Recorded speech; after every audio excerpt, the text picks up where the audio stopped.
What's up, guys? Welcome to another Walking Dead vlog. This one is a review for season 11, episode 4 of The Walking Dead, entitled Rendition.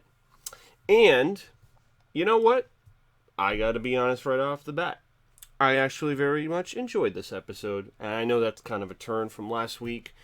Because if you guys watch my episode 3 review, you'll know I had a lot of opinions on it.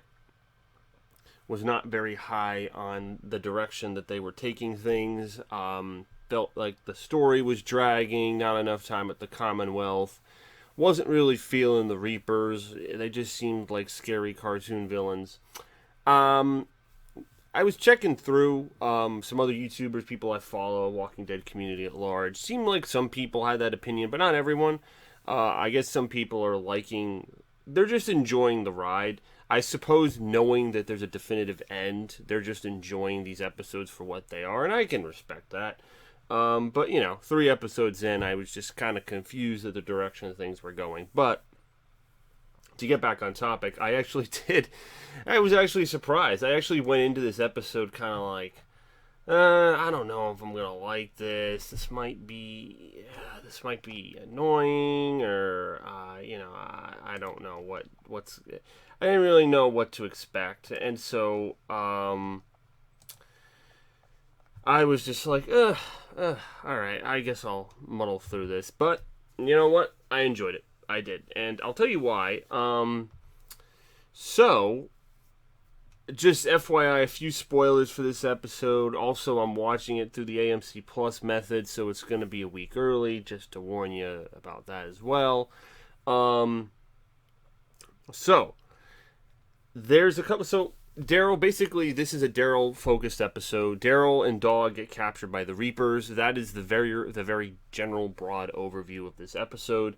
I thought at first when I was watching it, I was like, all right, is this gonna follow the Maggie method? Because like what we had last episode, where Maggie was running away from the Reapers and just muddling through the woods, trying to survive, some action scenes, a lot of the stuff I was kind of beating up on the episode last week, stuff we'd seen a million times before, and I was like, all right, are we going to get the same thing with Daryl?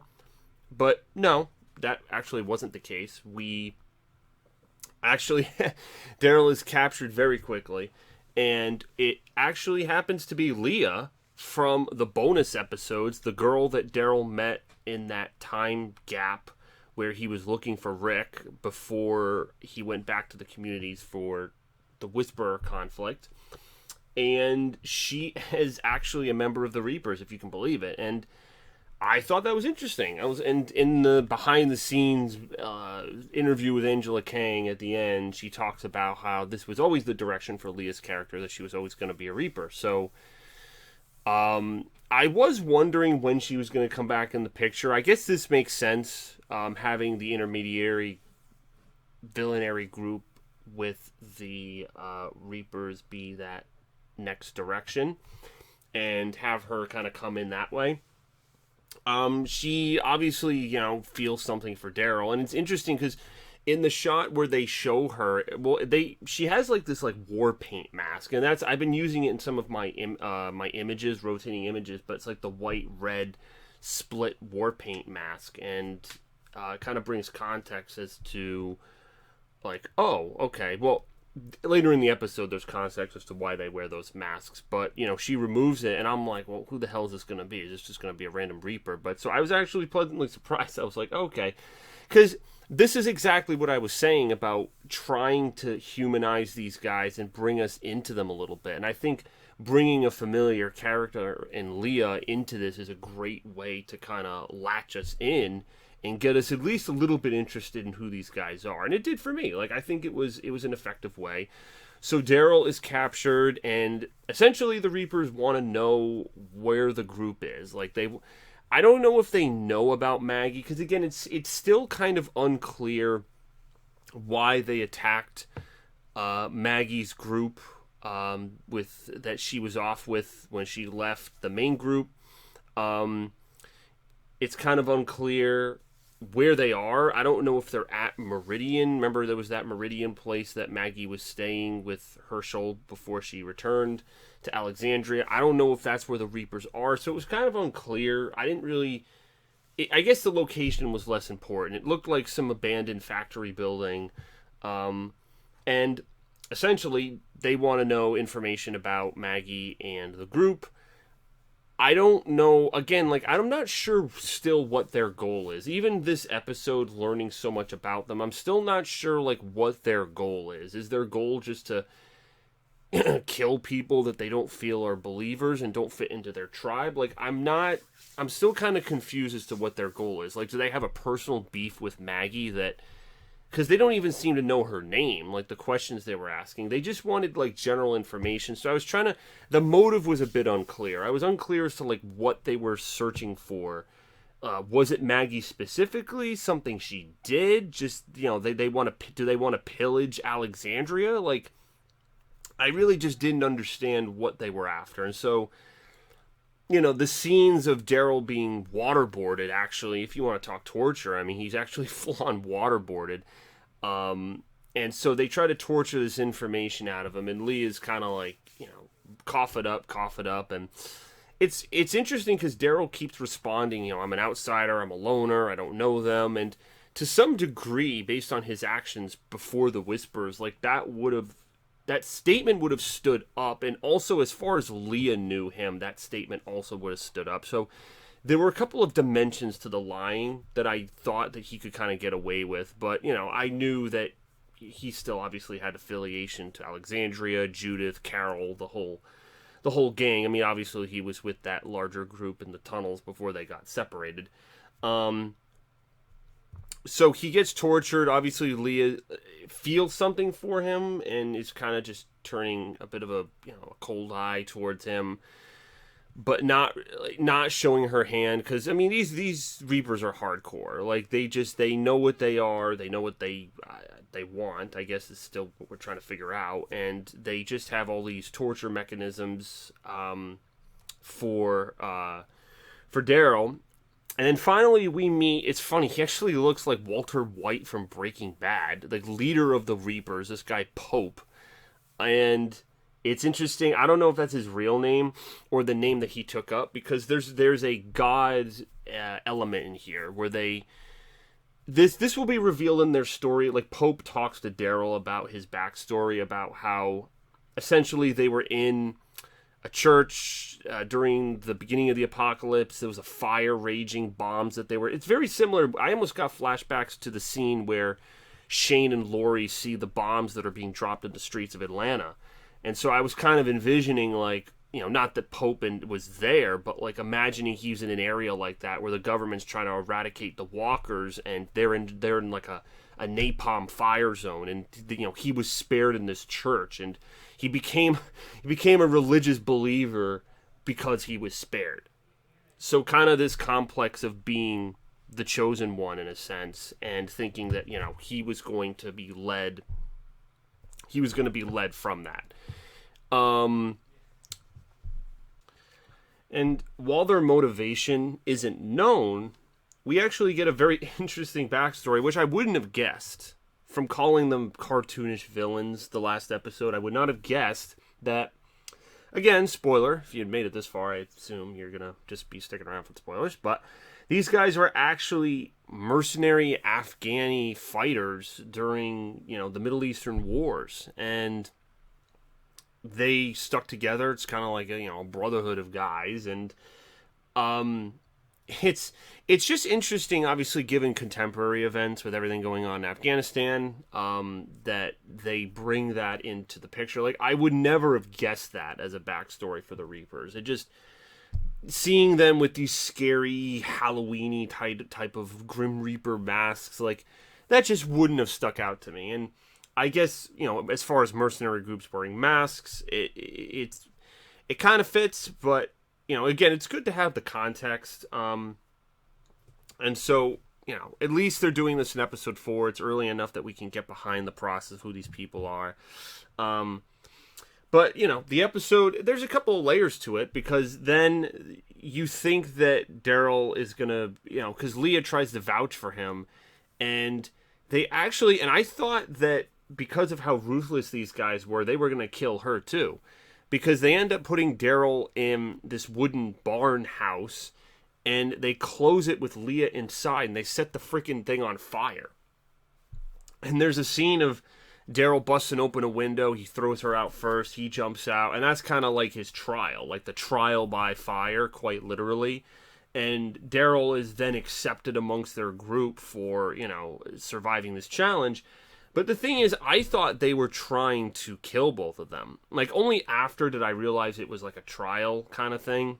But it was confusing to me, like, why she was involved with it. And, you know, how that's going to change up the dynamic, because she says that, you know, these, you know, like, the guy that died, like, there was one member of the Reapers that died, I think, in just the crossfire of the conflict that happened at the beginning of the episode, and she references the guy as her brother, so obviously she feels some affinity, you know, towards this group. And the fact that they could just kind of turn on her on a dime, you know, like, if Daryl wasn't competent enough to get out of the burning house, like, she could have just burned to death in there, and they just would have been okay with that, you know. And this is someone who's already proven themselves. Like, I can understand Daryl being in the house alone doing it, but, like, something with her being in there, I mean, these guys, like, you can tell just how, I don't know, I got a lot of, like, you know, if you guys have played Far Cry 5, like the church, the crazy church military group that those guys have, where it's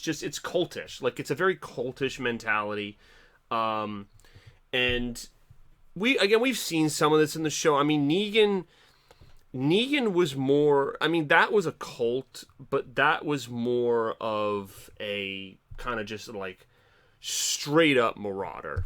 You know, a straight-up marauder in trying to, you know, organize. And he, in very many ways, was the anti-Rick. Like, he was Rick, but just in a different form, because they were super territorial. And some of Rick's decisions, actually, in taking out, you know, the Saviors at the satellite station, again, showed that there was a lot of overlap in, you know, how Rick and Negan's approaches. And that's why there's kind of like Batman and Joker, the dynamic between them. Which is why, of course, he's such a great villain, but these, you know, the Reapers just are a very ruthless group. We get that sense. We especially get that sense with how the episode ends, with one of the guys getting thrown into, they're having like a campfire, and Pope wants to know the details of, like, he doesn't think that the guy, because when they lose one of their soldiers and the guy comes back and reports it, he doesn't think that the guy stood his ground and fought, because he had like wounds on his back. And so I guess this is just enough cause to throw the guy into the fire and press his face onto the fire. And it's pretty graphic. Like, the camera actually like zooms close on this guy's skin literally melting off his face as he dies. So between that and the waterboarding, there were some very, I mean, this is one of the reasons, like, The Walking Dead is a mature rated show. Like, if I ever needed a reminder beyond the gross zombie gut stuff that they do and the dark tone, like, the scene with the guy's face getting melted and the Daryl being waterboarded were two very extreme things, actions, scenes, and viewer discretion advised. I'm surprised, like, in between, I mean, there weren't commercials. I was watching AMC Plus, but I imagine if when this airs, like, on just the AMC channel, that there'll probably be the viewer discretion advised in between, just kind of warning about the graphic nature of stuff. I mean, again, we've seen the show push the envelope, but I guess ever since the graphic nature of Glenn and Abraham's death with the Negan baseball bat scene, everyone bitched about that, and I felt in some areas the show toned down the violence, and some people were pissed off about that. Granted, that was years ago, but I didn't know if the show was trying to play it safe. Then again, this is their last season, so if you ever wanted to push the envelope, now would be a pretty decent time to do that. So I again, like, I enjoyed this episode. It only dealt with Daryl, but like I was okay with that. Like the intrigue and the psychotic nature of the Reapers, the dynamic between Leah and Daryl, like all of that was interesting enough to keep me entertained. Like I think that the episode's arc was interesting enough. The only reason I'm going to give it an 8.5 is because I still, and I mentioned this at the beginning, I still don't understand the motivation of the Reapers. Like, I don't know what they're trying to do beyond just killing random people at random intervals, so that they can exact the will of God, as they say, because they're the chosen people. I don't really know. I don't know what their goals are. Like, I know their backstory. I know why they're so ruthless. I'm kind of confused as to how Leah joined them, because she was alone with Daryl, and then what? Did she just stumble? Like, how did she get amongst their ranks? Because obviously Pope and some of the older members of the Reapers were the Afghani mercenaries, like the soldiers that felt they were betrayed by, like, because he's talking politics, talking how the government betrayed them, like all this old world stuff, but Leah wasn't a part of that, unless I'm mistaken. Like, unless she didn't tell Daryl stuff about her backstory.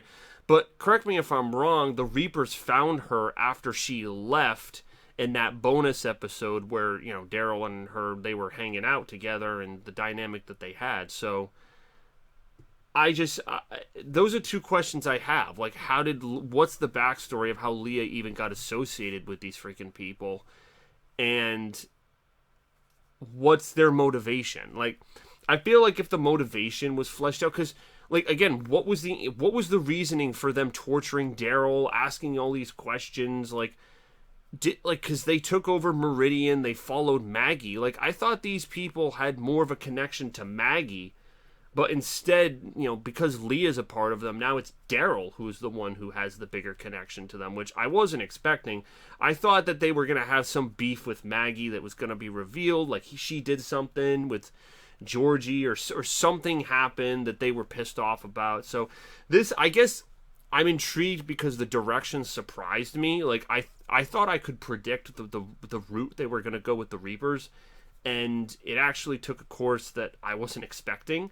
So, I'll give the show props for that. But this is interesting though now, because for all intents and purposes, Daryl is, I mean, obviously he's not truly a member. Like, this kind of reminds me of when he was in season 4, when he was with Joe and the Claimers, where he was with them, and he proved himself to Joe, but he wasn't really with them. He was just trying to survive out the scenario until he could get back to his main group, which he eventually did, of course. So I imagine he's just trying to lay low and find a way out so that he can warn Maggie and the rest, Alexandria, Carol, and just, you know, because it's going to happen at some point. And again, I don't know if, you know, maybe the Commonwealth will get involved down the road. I did see some of the previews where it looked like Eugene was warning Stephanie about, I mean, actually, in Eugene's mind, Eugene probably still thinks the Whispers are a conflict, because he didn't even know about, I don't know even know if he knows that Alpha died. So yeah, I'm not sure if he's aware of that, or maybe he knows Alpha died, but he didn't, you know. So in his mind, the Whisperers and their horde are still a conflict. And this was an effort. I thought the original kind of purpose of this was not only Eugene's personal matters, but they were also trying to get kind of reinforcements to fight off against the Whisperers. So, I mean, now they'll have them against the Reapers if the Reapers are still a threat. But then again, I mean, the Reapers, like, you even hear in this episode, like, even with the survivors in Alexandria, the Reapers don't have enough numbers. Like, they're a small group of mercenaries, and they describe themselves as such from their old soldier days. So they don't have the numbers to go toe-to-toe with even, it seems like, our survivors. Despite how hungry and decimated Alexandria is, it seems like the Reapers still don't have much of an answer. Like, they're outnumbered. They're gonna need stealth on their side to really sneak their way into overcoming and succeeding against Alexandria. But again, is that what's their end goal here? Like, I'm trying to, like what sets them apart from the wolves, right? Because the wolves were a cult, I guess, of marauders, and there was the whole thing with the W. We didn't really understand that whole fucking thing where they had the W's on the foreheads, and that was another. The wolves were, I mean, they were just like fodder, and obviously there was the whole chain reaction with the alpha wolf that had the change of heart and helped Denise, and that helped Carl. The whole chain reaction that Morgan explained, but it wasn't too much to the wolves, if we remember that. There was, so I mean, that's where I'm wondering, like. Obviously, we have a ton of context. I actually, to obviously go all the way back to season 5 and 6. Like, this type of episode would have been great for the Wolves. If you had an episode like this that explained their motivation. Like, I know they weren't around for that long, and the show wanted to convey them as just some brief marauder group that was there. Just the most basic of basic groups to plunder, pillage, and attack. That's what they did, but there were others who had more resources at their disposal, mainly guns, and so they didn't want to go into it. So not to bring something from like 4 seasons ago, but the Reapers have at least had more development in that sense. But I just need their motivation to know like what the hell they're after, rather than just killing people in psychotic ways and dressing up in scary masks and running around the night. Like, what the fuck are they trying to do? So I wish that was explained. It wasn't. I'm not sure. I mean, this does keep me intrigued for the remaining episodes. Like, I don't know what direction this is going to go. Like, now Daryl and Dog and Leah, they're all assimilated with the fucking, with the Reapers, and Daryl's looking for his way out. So I don't know how this is going to go down. Like, are they going to force Daryl to tell him where Alexandria is? I don't know, because this is different from, what I thought this episode was going to be, which was like, the episode we had from last week where Daryl is just trudging through the woods trying to outmaneuver and best the Reapers, and it went in a completely different direction. So I'm glad that it did. It was much needed after the snooze fest from last week, and it's at least adding some excitement to these secondary villains before we get into the Commonwealth. Again, it's not established that the Commonwealth is a villainary group.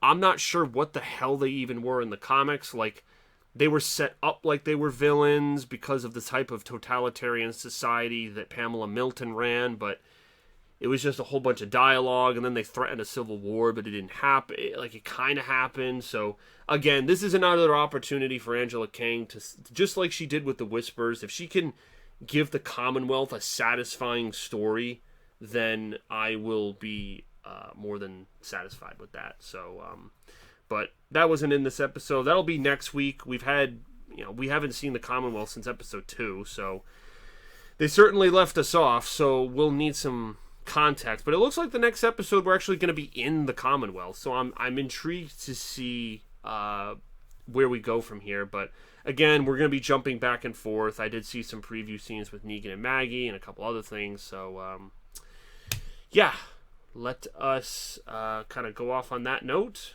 Decent episode. I'm glad that things kind of turned. I was worried after last week. I was like, man, am I going to have to force myself to make these fucking review vlogs? But it actually didn't turn out too badly. So with that, I will see you guys later. Thanks for watching, and I will see you next week for the next review. Peace.